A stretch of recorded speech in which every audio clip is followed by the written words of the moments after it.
Real stories and fresh wisdom on the Front Porch. Join us with today's guest. Okay.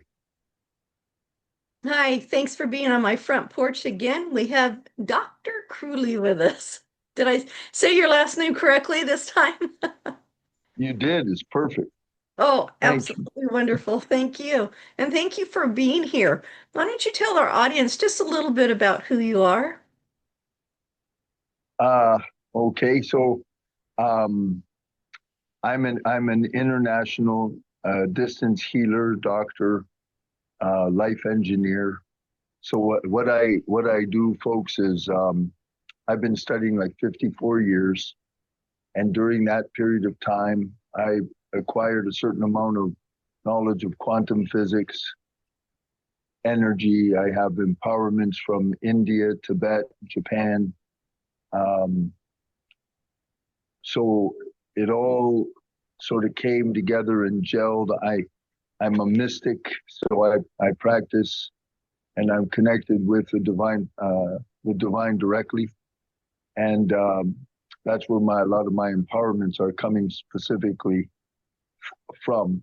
So what I do is people come to me from all over the world, and they can bring any kind of problem they want. It doesn't make any difference to me, whether it's your body and you're sick or you're hurt, or you have emotional issues or traumas. If you have business problems, it doesn't make any difference. I'm able to, in most cases, I'm able to take care of that for you.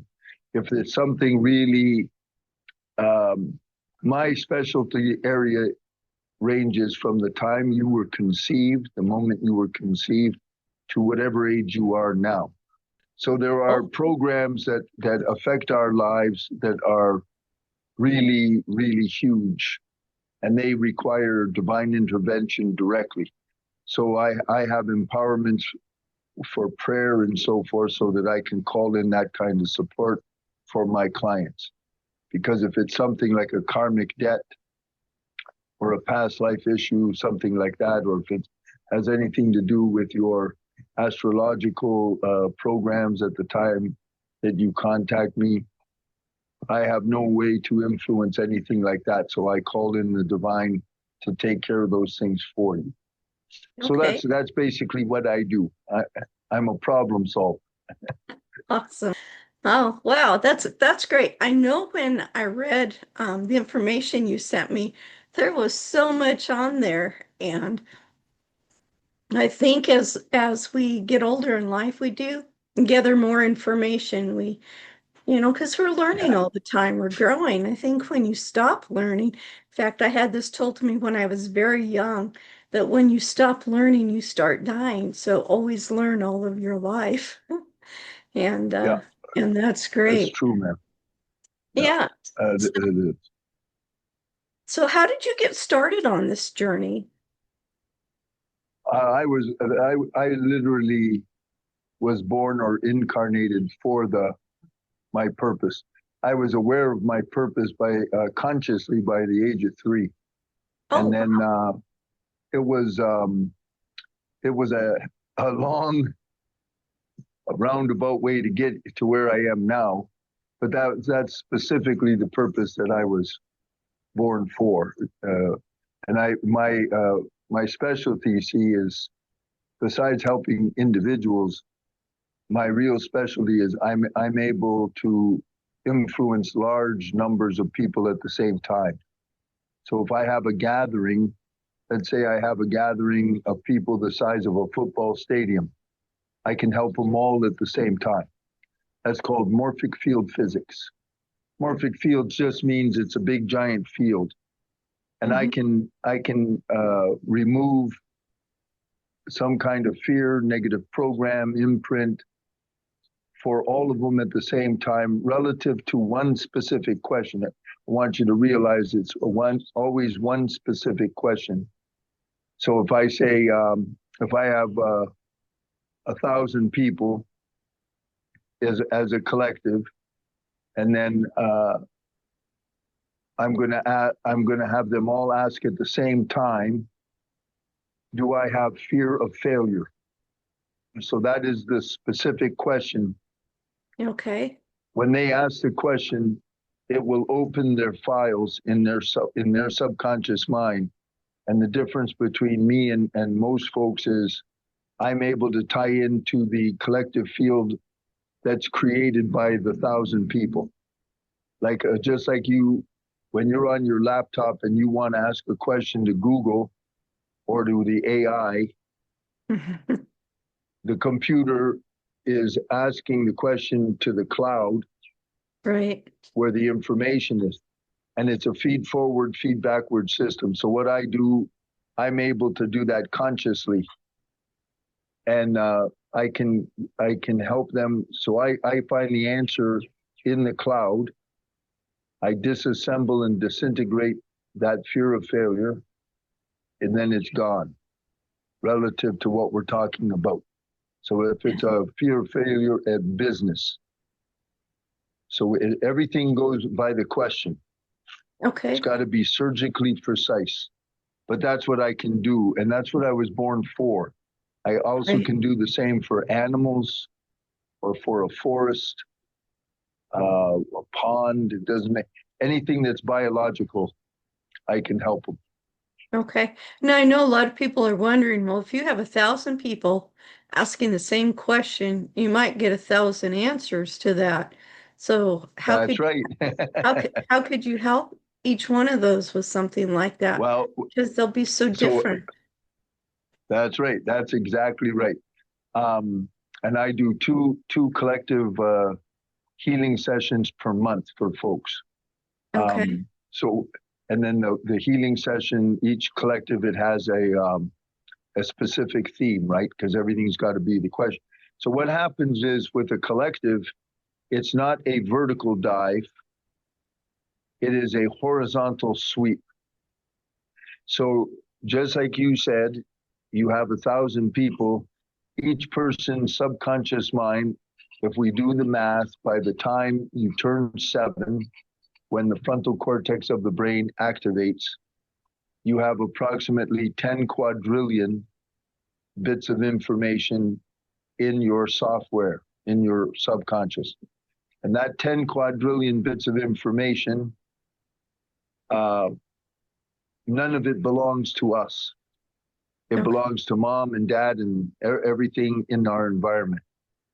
And it gives us all of our blueprint, values, what's good, what's bad, what hurts, what doesn't hurt, what's nice. Everything is there. And once the frontal cortex of your brain activates at 7 years old, everything that you experience is filtered. It filters everything through the subconscious. So I got 1,000 people. We asked one question, and that fear of failure is different for everybody. Right. And that all goes up into the cloud. When I tie in, I have like an arbitrary scale of how strong that fear of failure is, and it's I guess you could say it's sort of like what's going to show up that I read is the average, the strongest Okay. and the weakest. So basically, it'll be the strongest signal of that group. So then I start to disassemble it because anything and everything is entangled. Your subconscious records at a rate of 30 million bits of information, or pardon me, 40 million bits of information per second, Wow. 24 hours a day. Yeah. So when No wonder you're in my your brain mother's hurts. womb, when you're in your mother's womb, let's say you're in the 3rd trimester, and something really scares mom.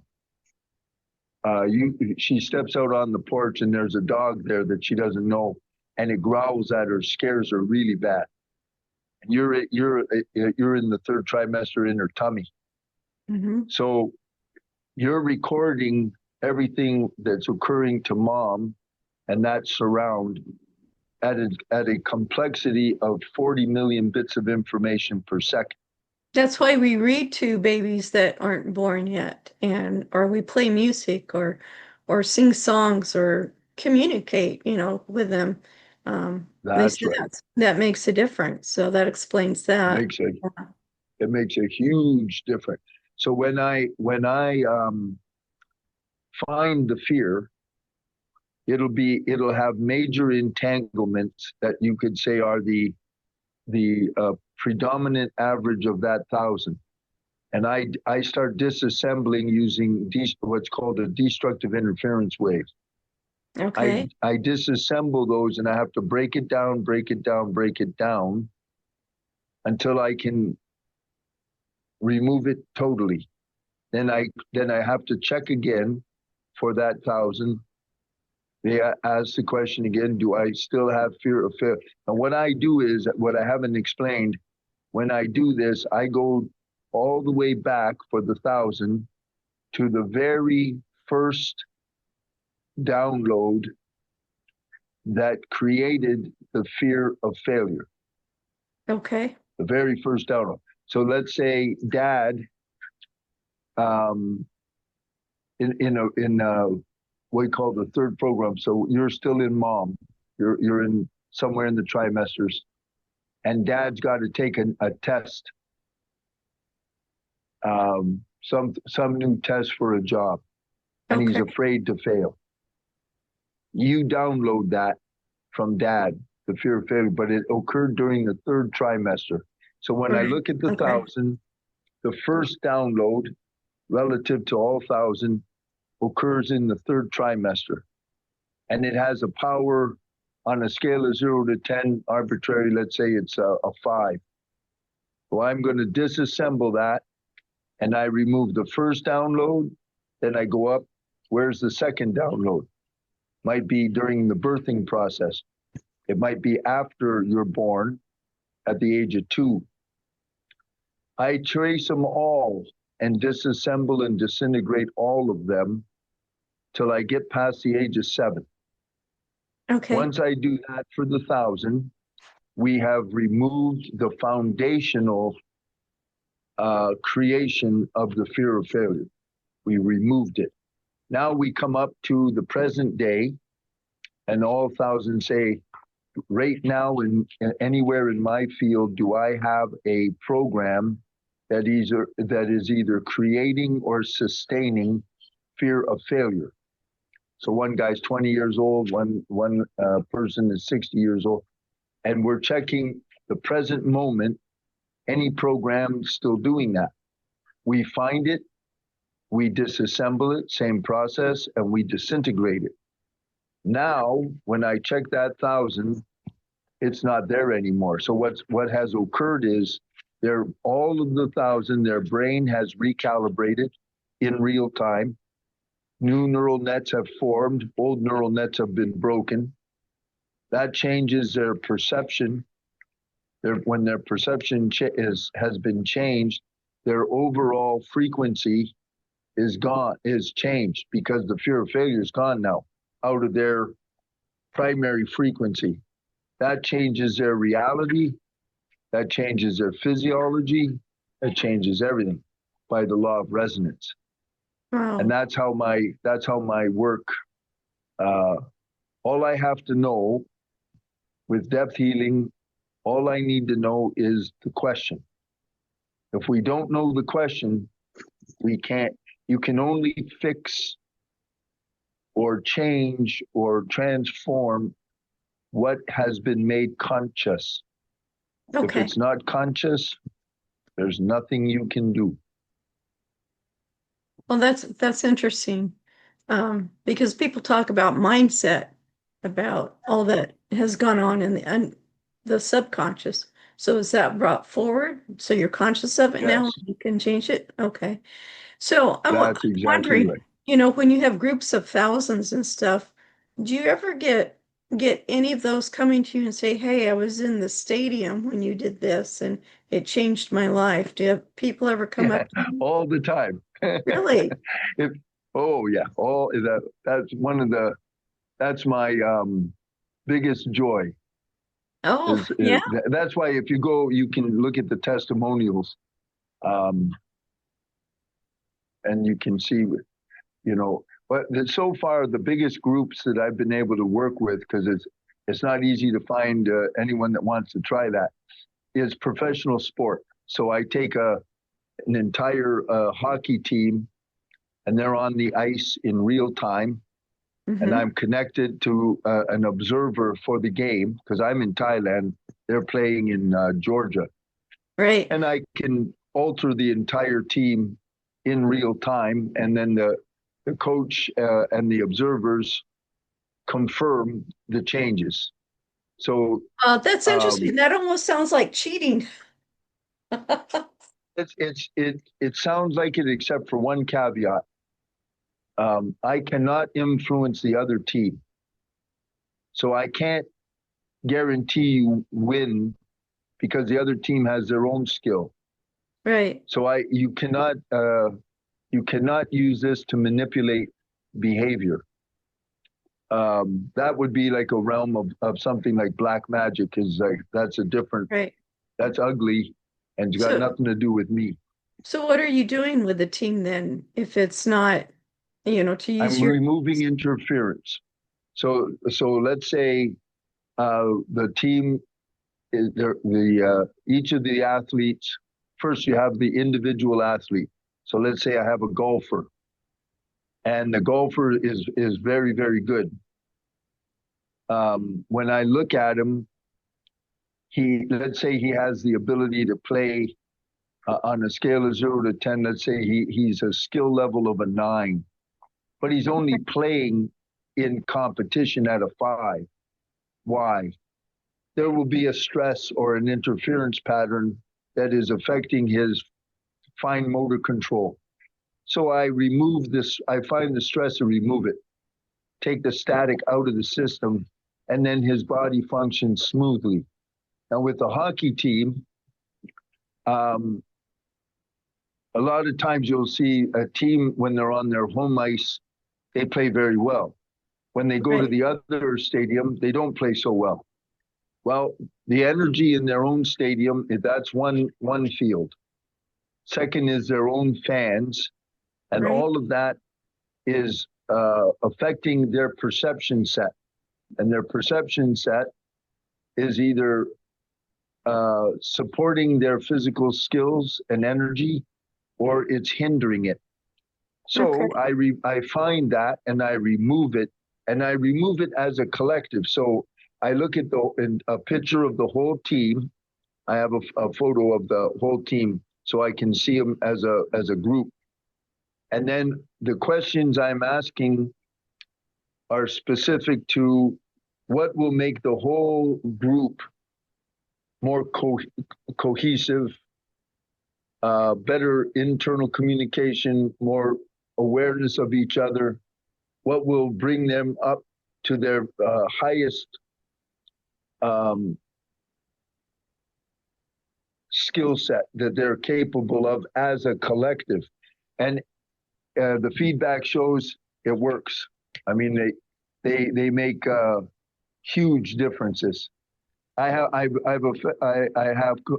actually right after this podcast, I'm meeting a new hockey team that was just assembled by head coach Kevin St. Jacques, and I'm meeting them, all the boys ages 16 to 20, and then later, not today, I'm taking care of the Columbus River Dragons hockey team in Georgia under Jerome Bichard, head coach. And then I took care of Coach Lauren Ellison's volleyball teams in Houston, Texas. So I have the testimonials for all those guys because it blows their mind, because they're over there and I'm over here. Yeah. Yeah, it's interesting because there's, we talk about energy waves and how like a parent can be thinking of a child or a child can be thinking of the parent, and one will call the other and said, I was just thinking about you. Yeah. That's right. That's always You cool. can do that consciously. See, if you want to have some fun with that, my wife is in Norway. She's working over there. I'm in Thailand. and I miss her. So all I have to do, you take if you want, you might be like me and you might not be like me. I like to have a picture. So I put a picture up of my girl and I just send her love and connect with her. And she feels that. And then she doesn't know. Then she calls me or she feels, because I can, you can do that for anybody, especially your own family, anyone that you love. Right. The heart is the key to everything, not the brain, the heart.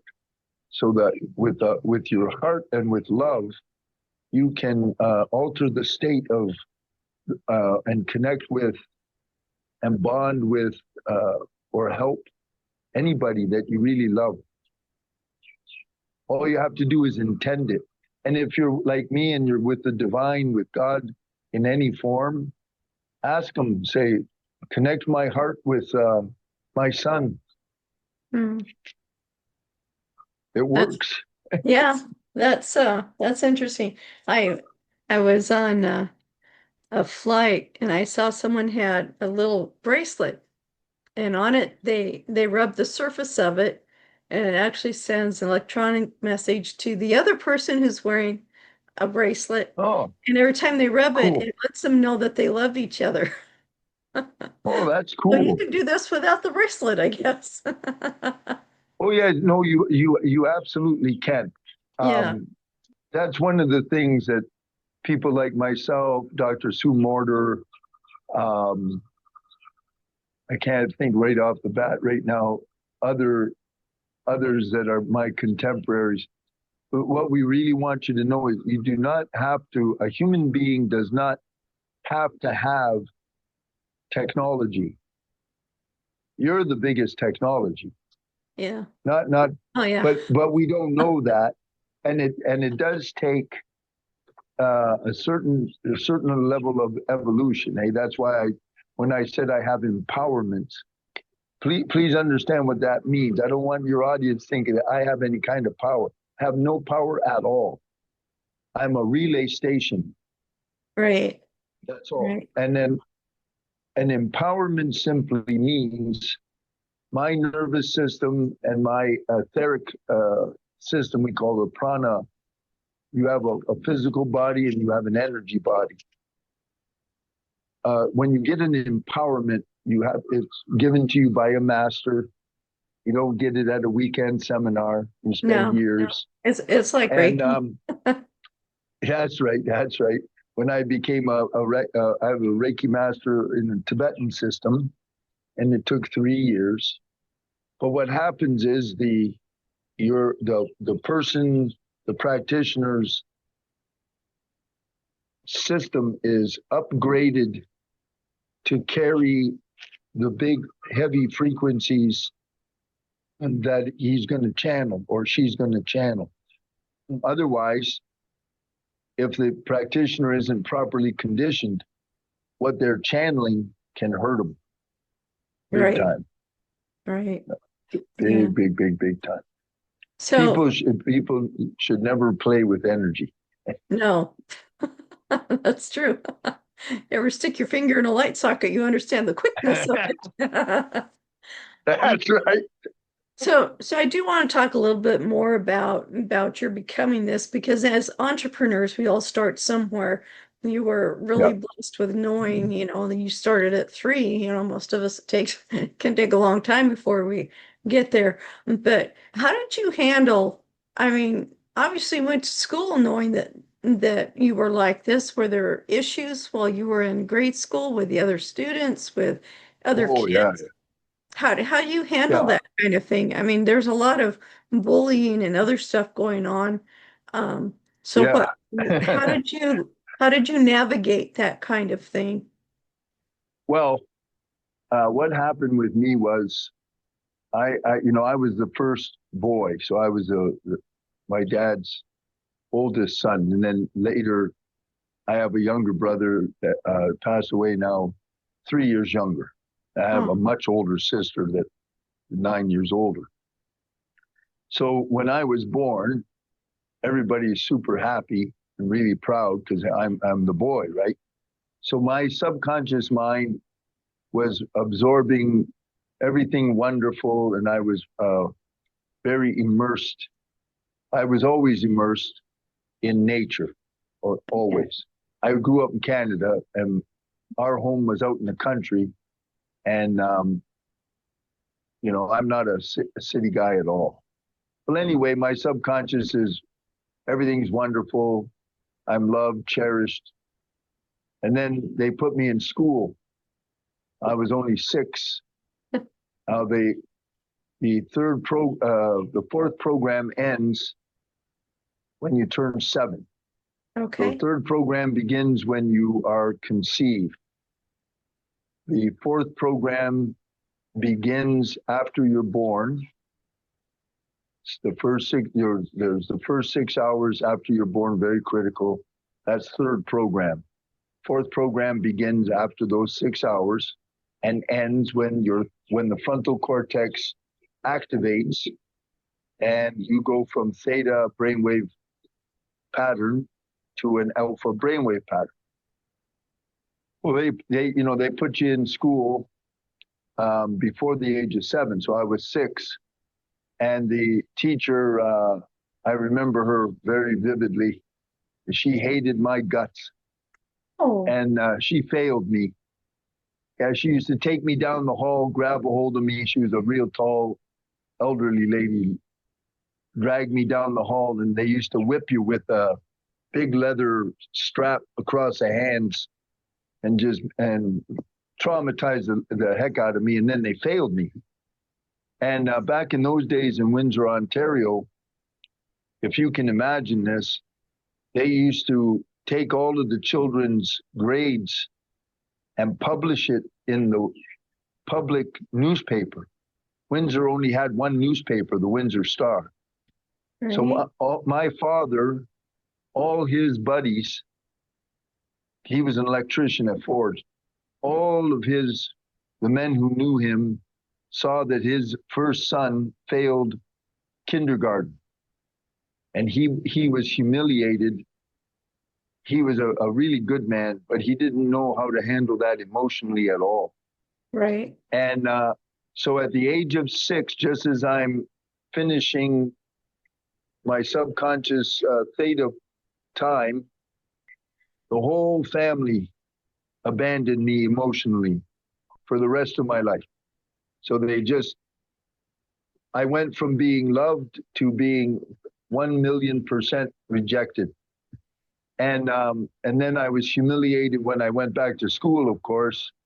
At the age of 7, I was completely humiliated at school. So you talk about the bullies, the older guys. Now, what I did was I went into myself because I just couldn't understand anything at all. And I just went into myself. I became a fighter. I was by the grade 8, I could beat the hell out of anybody that walked. I mean, nobody takes me. My dad was a boxer in World War II. You think of my father, just think of Charles Bronson, just like him. And I became a real hard, tough guy. Why did I do that? Well, when I used to watch, since Dad wasn't spending any time or have nothing to do with me, so I looked for a father figure. Where do I look? Because there's nobody around. Television. And I always noticed that the guys that were loved and respected were the tough guys. And that's why I became a fighter. When I was really young, I was a fighter because I was scared. As I got older, I'm not scared. So the fighter led me at the age of 13 into Japanese martial art. By the age of 18, I was a professional studying under a really high-level master who had come from Japan, Kushida. And that introduced me into the Dharma and Heiho, we call Heiho. So it's a Japanese martial slash spiritual training, Zen training. Okay. I became one of North America's highest Aikido teachers. And that's when many years later, I was a teacher in California. I taught NASA. I taught Silicon Valley execs, and I taught the military. So I'm the real deal. I mean, there's nothing hobby about me.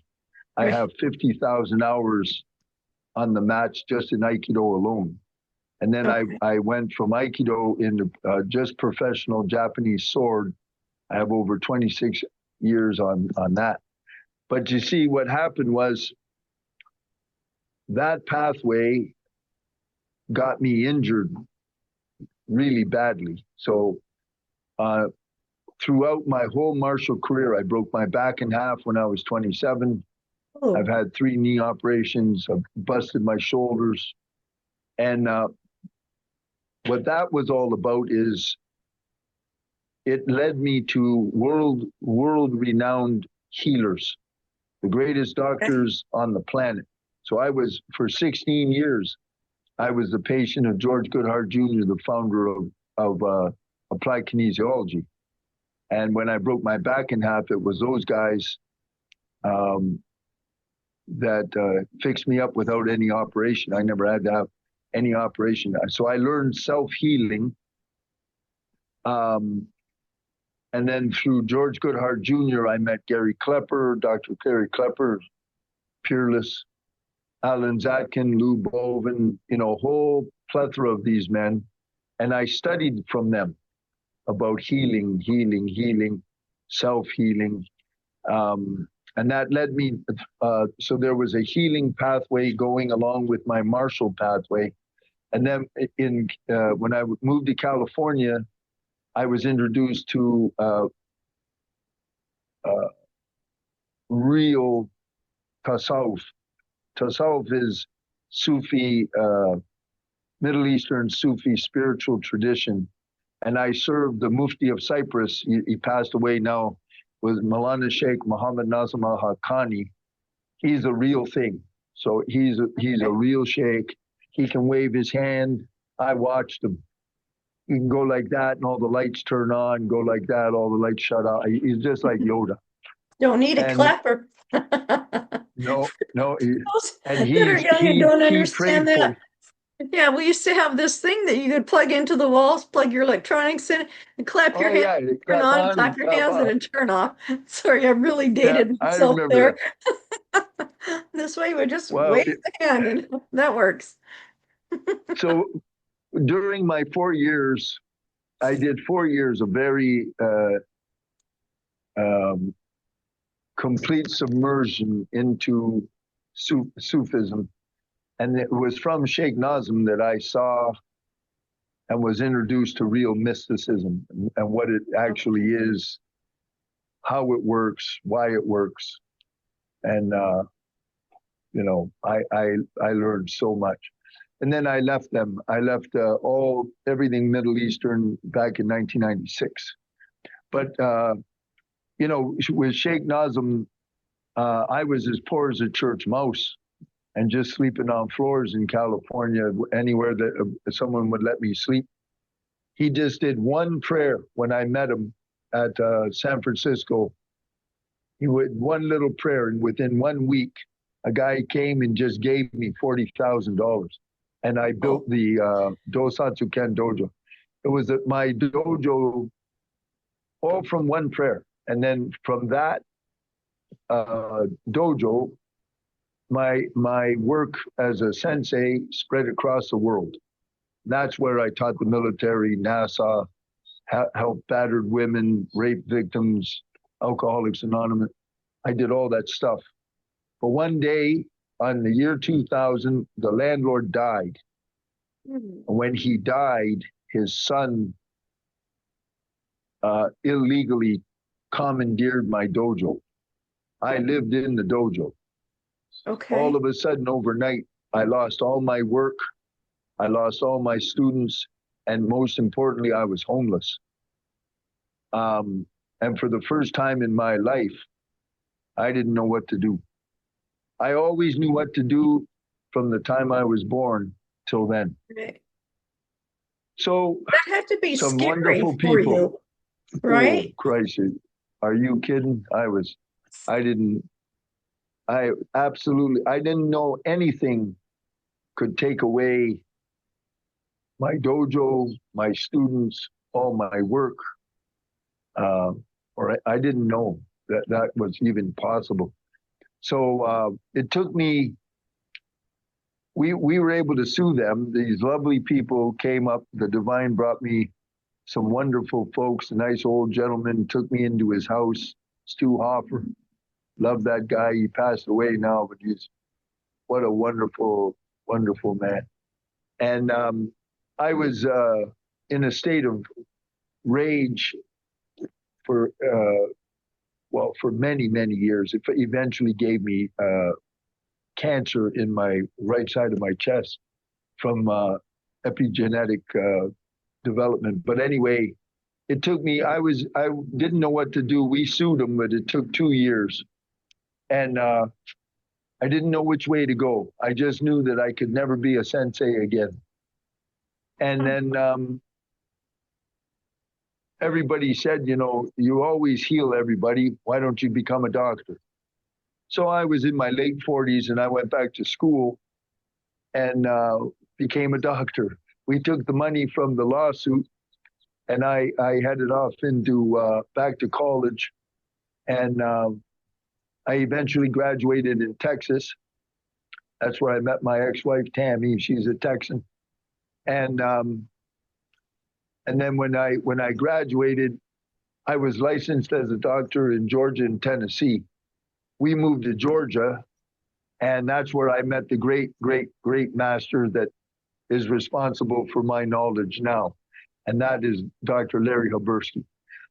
So Larry, I couldn't say enough about him. He's a guy, you know, he's like it's like a movie because he's so low key. He's got his little office outside of Atlanta, and he's a master, just unbelievable. He taught me. I apprenticed under him for 8 years, and he's the one who taught me about cognitive dissonance, about how spirit, the divine energy, the field. He's the one who taught me how to master self-kinesiology so I can talk surgically with precision to the field.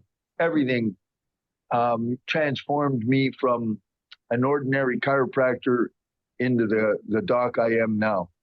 And and also in Georgia, I became a Reiki master there under Kaya Aman. It's a very powerful healer. And then I was introduced by his top man was Russell Holcomb. He introduced me and got me reinstated with Padmasambhava of Tibet. I received my empowerments there through them. And then that led me to Sri Ama Bhagavan, the avatars in India, and oneness. And that's where I received my empowerments for what's called a constructive interference wave.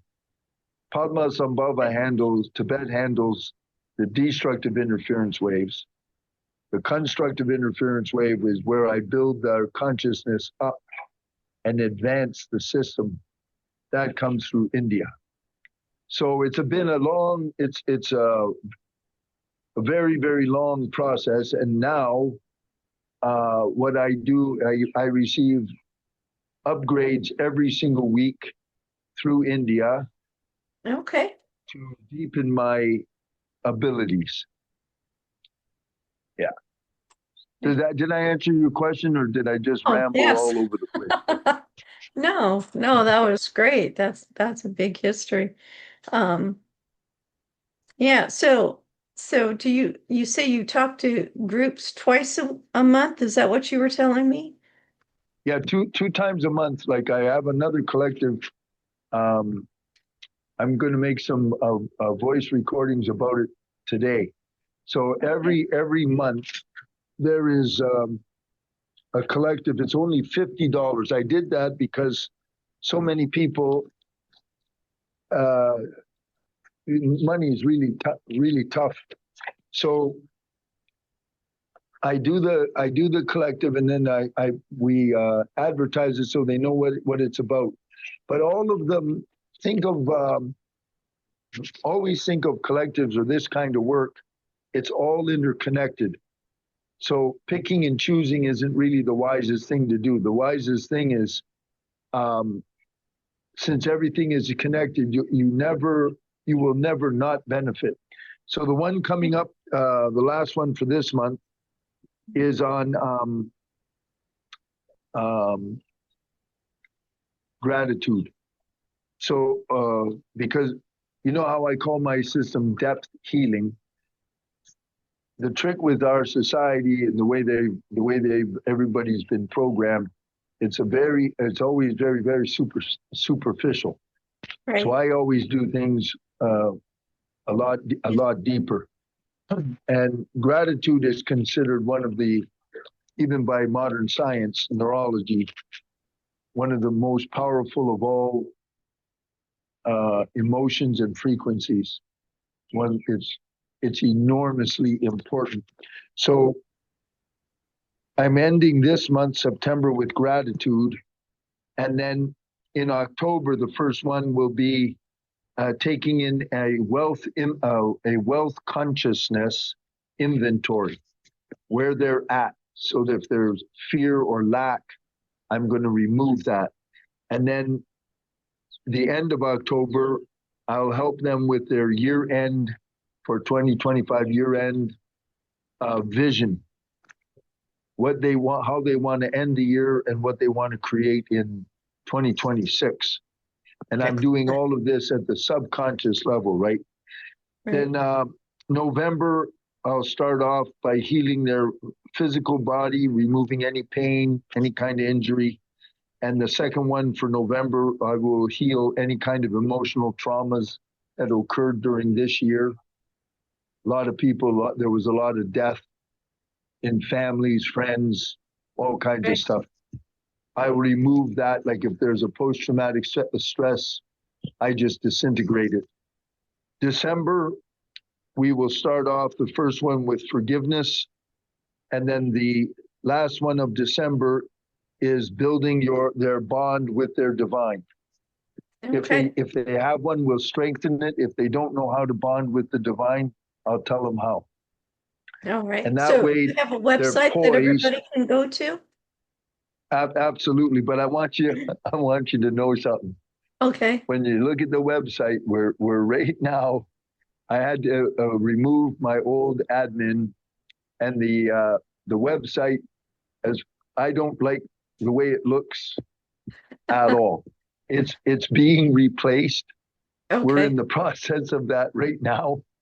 So if you go to that thing, because that's where you got to go to schedule yourself. Just go to privates or look for the collective, and just know that very soon, I hope sooner than later, the final new website is completed. We're just doing the last little bits of tweaks and this and that, Okay. and then it'll be nice and simple and clean. So you just look for collectives or for privates. It's an automated system. You just schedule yourself in, and I highly recommend it. All you got to do is try, and I think you'll be astounded at what happens. Okay. And what's the name of the website? The website is called, and that will stay the same. It's called Depth Healing, all one word, depthhealing.org. Okay. O-R-G, not .com. Right. Okay. Yeah. And So then once a month I do the big full moon ceremony. Don't forget that. That's free. And that's okay. strictly a service for people to present their prayers directly to God, and they can be assured the prayer is heard. Period. Alrighty. Yeah, I provide that platform. So as faith-based, why would and because I've talked with others similar to you. I do know the answer, but there might be people listening saying, why do I have to go to you to talk to God when I can talk to God directly? Oh, yeah, yeah. You don't need to go through me. All I can promise you is this. I have, let's say, all of us anywhere, every human being, everybody is always connected with God, or you wouldn't be here. And the same thing with all the leaves, or an ant, or anything. Right. All I'm saying to you is, I have a specific. I'm like an I have the ability to be an amplifier, because people talk to God all the time and they don't get any answers, and there are reasons for that. That's right. That's right. There are reasons. I know the reasons. So Yeah. and then what happens is, like when we do it at a full moon, Okay. a full moon acts as an amplifier. Oh, The that's whole solar system, like right now, we're in what I call the red zone. It's a danger zone right now. Why is Why? that? Because this month, September, is a very volatile, chaotic time. It started off with a full moon with an eclipse, Right. and then the vortex began. We're coming up on the 21st. I don't know when this will air, but the 21st is coming up. Now that eclipse has a ramp up period.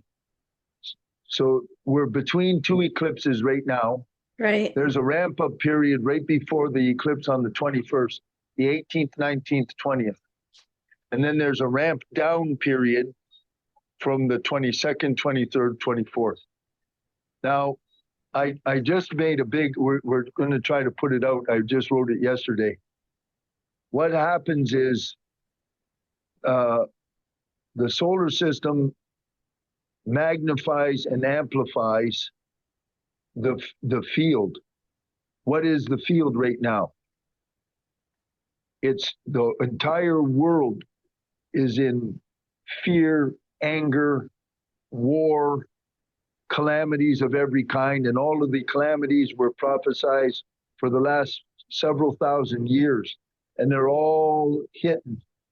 So what happens is, when you they have science to prove this.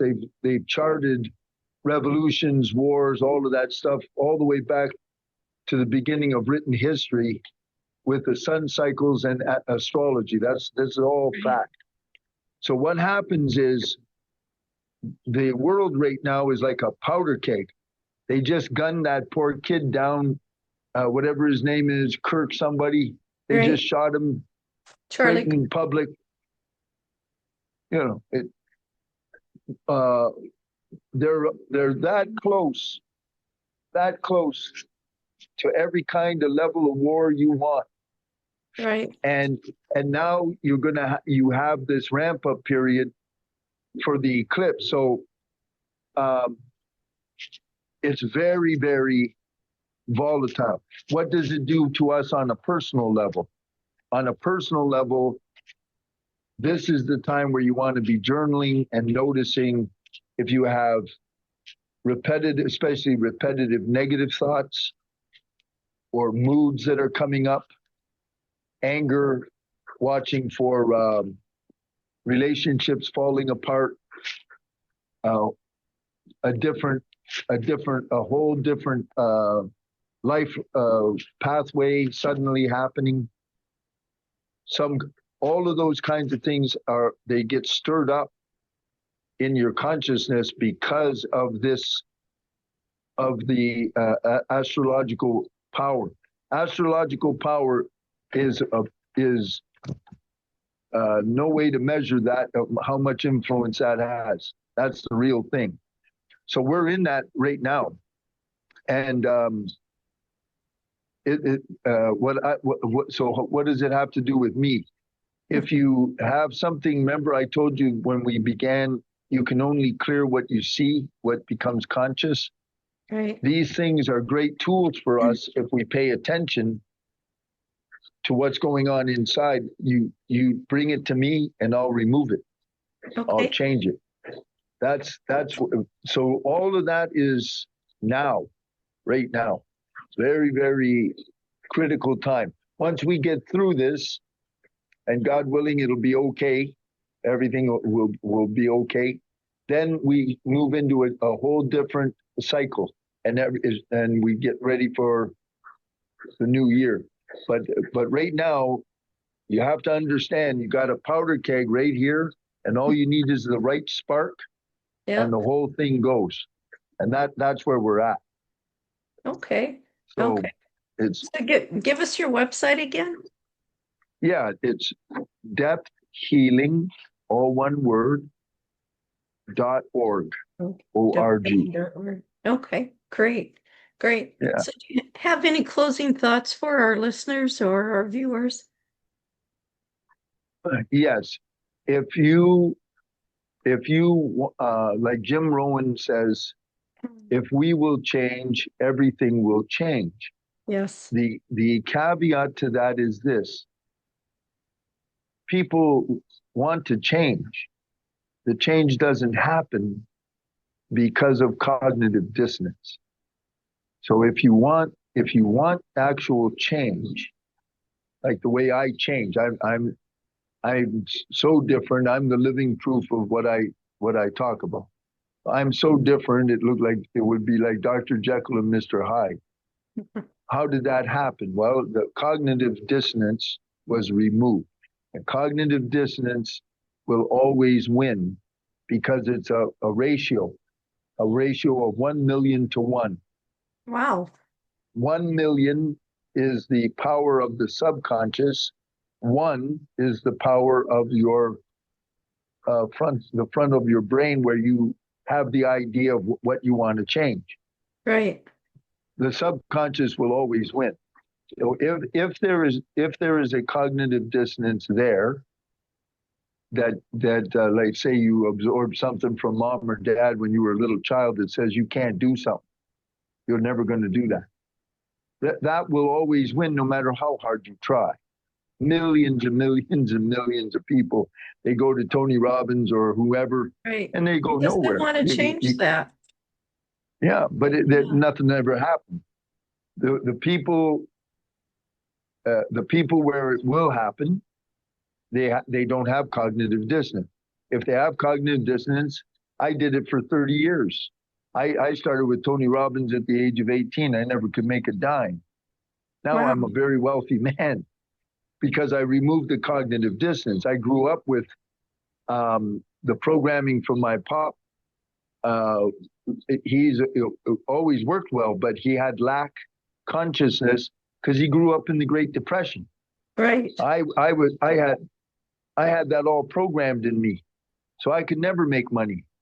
I had all kinds of titles and skill and this and that, and never made a dime ever. And then when Dr. Habersky, when I met him, so this is in my late 40s, and he removed the cognitive dissonance about money, I have money. That's the way. Something? So my message to you is, if you want to really evolve, change, you want success, or you want to really live differently, get a hold of me and let me show you what depth healing can do and how fast it'll do it. Because this is I'm sorry, this is the real deal. It's really, it really works. Well, thank you. And for those that are You're looking welcome. that big change, go to depthhealing.org and Yeah, connect with I'll Dr. take care of Kruhly. you folks. That's what I Yeah. live for. Awesome. Thank you. Thank you. This is so You're great. so All the way welcome. from Thailand here to Texas. And to your front Whereabouts are porch, you in Texas again? Austin area. Yeah, man, I Yeah. love that. Beautiful, I beautiful love right that. now. One time, Tammy and I, on one of our anniversaries, I still remember it. We went to Austin for the anniversary, and we found this lovely. Tammy always was able to find the most beautiful hotel. It was like a small, old style, classical place, and I loved it. It was just Oh, beautiful. awesome. Awesome. Well, thank I you love for Texas. being here, and thank you, our You're audience, for welcome. being here. And if you want to succeed at different things, get a hold of Dr. Kruhly. Yeah. Thank you very much. All right. I'll Thank take you. care of you. And we'll see you next time on Wisdom on the Front Porch. Be sure to check out our website, wisdomonthefrontporch.com. We just got out our latest magazine, really great issue in it. Lots Cool.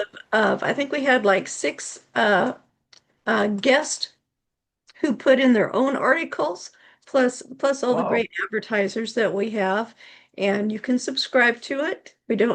We just released the print magazine, and Wow. it's a little more because we need a larger subscriber set for the print, because the more you print, the lower the price goes, which I guess I understand, especially in today's costs. But yeah, it's Wow. really great. We've got the e-magazine that's out. Plus we have subscriptions for the Wow. podcasts to You're a help busy everybody. lady, man. Yeah.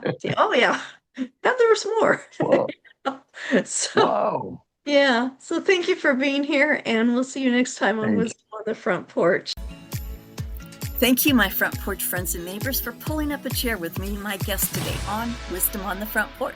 Now, if you've got value from this conversation, would you do me a favor? Leave a quick review, then share it with someone you know who could use some inspiration. It helps more friends find their seat on the porch. And hey, make sure you're subscribed so you never miss what's next. Until then, keep the porch light on for new wisdom every time you show up. Your seat's always here for you on the porch.